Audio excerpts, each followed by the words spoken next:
Doctor segment में। अपने आज के डॉक्टर सेगमेंट में हम आपसे मुलाकात करवाने वाले अपने योगी जी से, और योगी जी आपको बताएंगे कि आओ की जो बीमारी होती है उससे आपको कैसे राहत मिल सकती है कुछ योगिक आसन के द्वारा। जी हाँ, योगा कहते हैं, जनरली ये माना जाता है, स्पेशली एक बहुत ही पॉपुलर बाबा है जिनका ये कहना है कि योगा से ऐसी शायद ही कोई बीमारी है जिसका हल नहीं निकलता, जिससे जो बीमारी ख़त्म नहीं होती योगिक आसन से। और कुछ ऐसी ही टिप्स लेकर, योगिक आसन लेकर हमारे साथ आज मौजूद है योगी जी अपने डॉक्टर सेगमेंट में, जो आपको बताएंगे कि आओ की जो बीमारी होती है उससे आपको कैसे छुटकारा मिल सकता है, बस इसी कुछ योगिक आसन को अपने लाइफ में अप्लाई कर कर।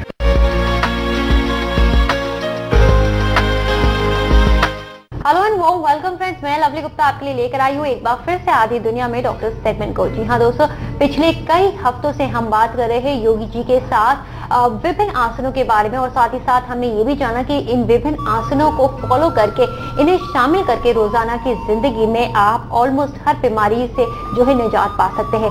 आज भी हमने योगी जी को इन्वाइट किया है हमारे स्टूडियो में, और आज हम उनसे बात करेंगे एम्बीबाइसिस के बारे में, जो कि आम भाषा में अगर बोले तो आओ की बीमारी। जी हाँ, इंडाइजेशन की बीमारी के बारे में हमने जाना था पिछले वीक, और हमने फॉलो किए थे कुछ आसनों को।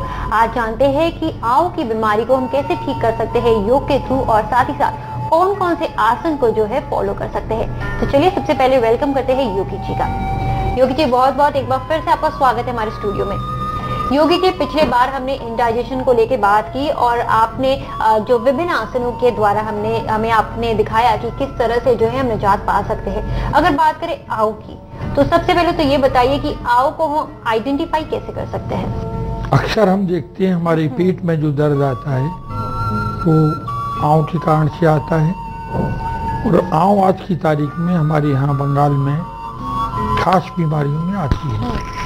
ज़्यादातर लोगों को आओ की शिकायत आती है, और इसकी सबसे बड़ी पहचान यही है कि जब भी हम मलत्याग करते हैं तो उसके साथ साथ कुछ चिकना चिकना इसमें निकलता है लेट्रिन के साथ साथ, और एक बार लेट्रिन जाने के बाद दोबारा उसकी इच्छा बनी रहती है, दोबारा लेट्रिन जाते हैं। बार बार लेट्रिन जाने से शरीर में कमजोरी भी आ जाती है, और कई बार ऐसा होता है कि दिन में कई बार आप कहीं रास्ते में भी जा रही हैं तो आपको मोशन आने लगता है, और फिर घर भागने की इच्छा होती है। ये ऐसी बीमारी है जो बीमारी तो साधारण है, लेकिन ये बड़े बड़े रोगों की जन्मदात्री है। शरीर में कमजोरी से आ जाना, आपका किसी भी काम में मन नहीं लगना, बाहर जाते ही भय पाना, भाई कहाँ रास्ते में जाएंगे, कहाँ क्या करेंगे। तो ये ऐसी बीमारी है जिसका उपचार आवश्यक है।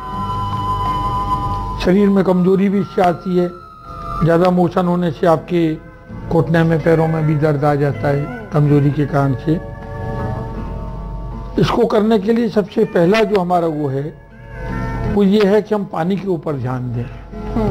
आज शहर में जो हमारे पानी आ रहा है, खास करके कलकत्ते और हावड़े में जो पानी आ रहा है, इस पानी में आओ के जर्म से बहुत छोटा सा कीड़ा होता है, इसको अमीबा कहते हैं। और शायद मेडिकल साइंस में ऐसा हमारे यहाँ जो अमर लोग कहे गए हैं उसमें ये कीड़ा भी अमर है, ये जल्दी मरता नहीं।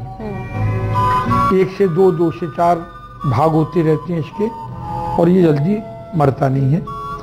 गंदे पानी में ये पैदा होता है। जब पेट में हमारी गंदगी हो जाती है, वही पेट में गंदा पानी चला जाता है, तो ये एमीबाइसिस की शिकायत हमारे शरीर में आ जाती है। तो योगी जी, आप कह रहे हैं कि हम बॉईल करके पानी पिए तो बेहतर होगा।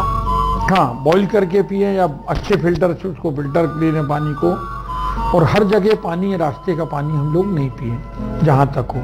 योगी जी, आओ की बीमारी, आओ की जो ये प्रॉब्लम है, नॉर्मल लूज मोशन से कितनी डिफर करती है ये?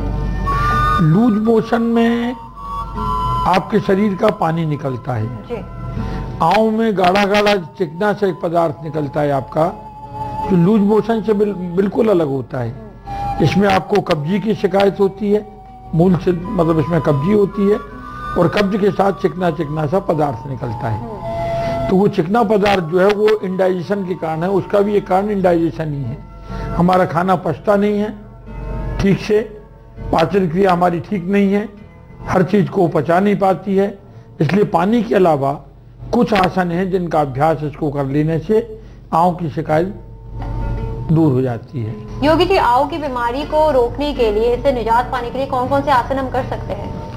इसके लिए थोड़े से 3-4 आसन हैं जिनको हम अगर हम करते रहें तो आंव से हम लोग निजात पा सकते हैं और अपने पेट को ठीक रख सकते हैं। ये आसन है आपके जानुशिरासन, मंडूकी आसन, अर्धमत्स्येंद्रासन और मयूरी आसन। इन 4 आसनों का अगर हम लोग अभ्यास कर लेते हैं तो आंव की शिकायत से हम निजात पा सकते हैं। चलिए, तो फिर हम अपने दर्शकों को दिखा देते हैं कि इन चारों आसनों को कैसे करना है। आइए अब हम आपको दिखाते हैं कुछ आसन जो आंव के लिए आपको सहायता कर सकते हैं, आपकी आंव को ठीक कर सकती हैं। अनिर्बान जी उठिए जरा सा और जानुशिरासन करके दिखाइए। बाएं पैर को मोड़ दीजिए, एड़ी को शिवनी नाड़ी से लगाइए, बिल्कुल नीचे ले जाके तली में। दोनों हाथ से पैर के अंगूठे को पकड़िए और माथे को धीरे धीरे घुटने से लगाने का प्रयास कीजिए। घुटना मोड़े नहीं, इसको जितनी देर रोक के रख सकते हैं रोक के रखिए आराम से।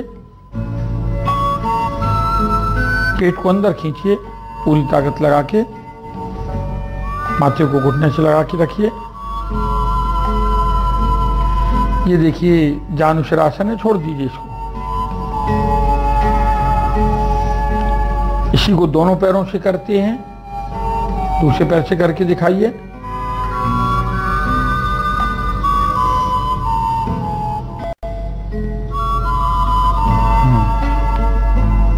इन्होंने बड़े सहज भाव से कर लिया है, लेकिन आपको इसको करने में थोड़ा सा समय लगेगा।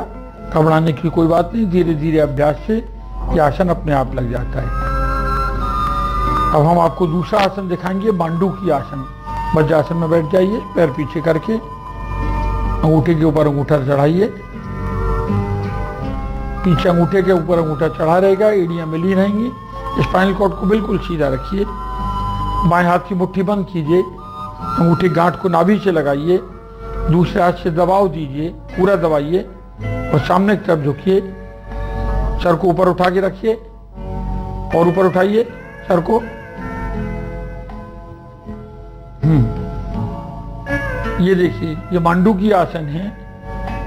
इससे पेट की अग्नि काफी तेज हो जाती है और आंव की शिकायत इससे हमेशा के लिए दूर हो सकती है। लेकिन इसका अभ्यास धीरे धीरे करके कम से कम 5 से 10 मिनट तक बढ़ा के ले जाएं, एक ही आसन का अभ्यास। अगर आंव की शिकायत आपको ज़्यादा है तो इसका अभ्यास थोड़ी देर करें, 5 से 10 मिनट तक, 5 मिनट से शुरू करके 10 मिनट तक ले जाएं, तो इससे आंव की शिकायत दूर हो जाएगी। थोड़ी देर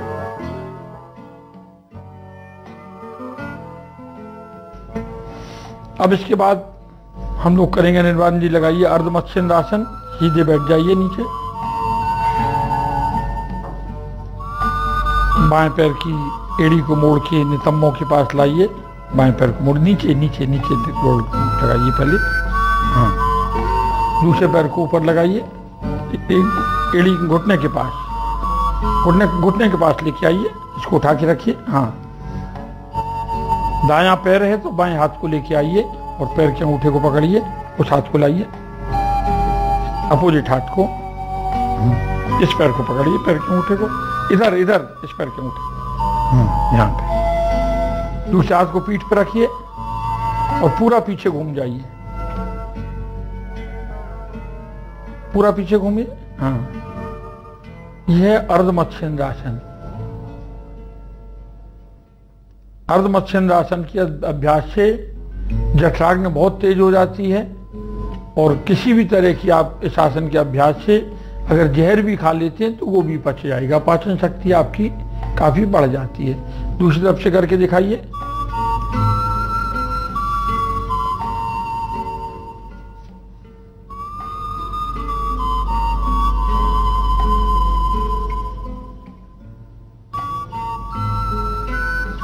किसी भी आसन का अभ्यास दोनों तरफ से करना चाहिए, एक तरफ से नहीं करना चाहिए। यह आसन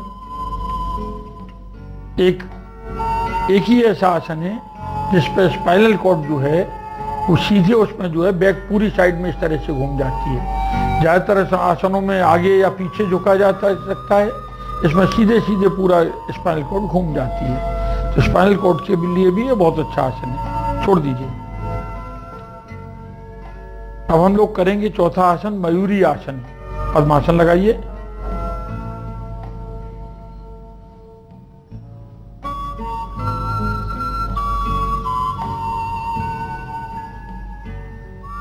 पद्मासन लगा के घुटने के बल खड़े हो जाइए, हथेलियों को जमीन पर रखिए, कोहनियों को नाभि के पास लगाइए और पीछे से पैरों को उठा दीजिए। ये मयूरी का आकार बनता है, फीमेल पीकॉक का, इसीलिए इसको मयूरी आसन कहते हैं। इससे पाचन शक्ति बहुत बढ़ जाती है। छोड़ दीजिए।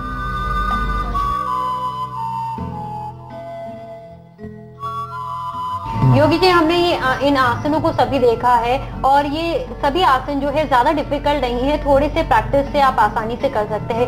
इसे दिन में कितने बार करना चाहिए?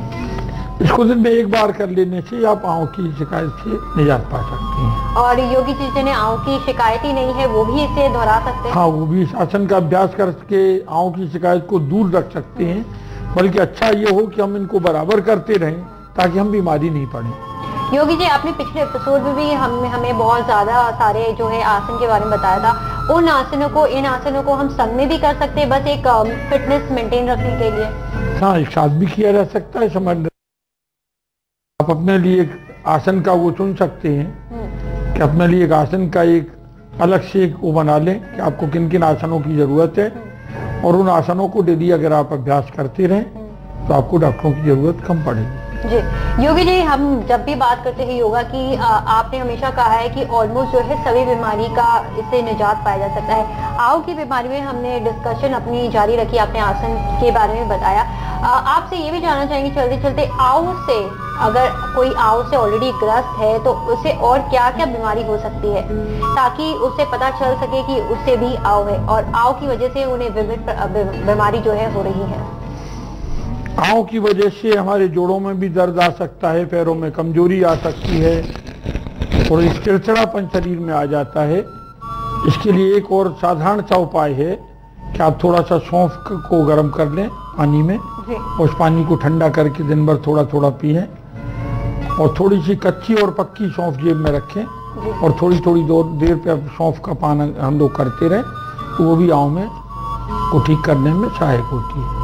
योगी जी, एक बार फिर से आपको बहुत बहुत शुक्रिया कहना चाहेंगे और चाहेंगे कि आने वाले एपिसोड्स में भी आप इसी तरह हमारे साथ बने रहें।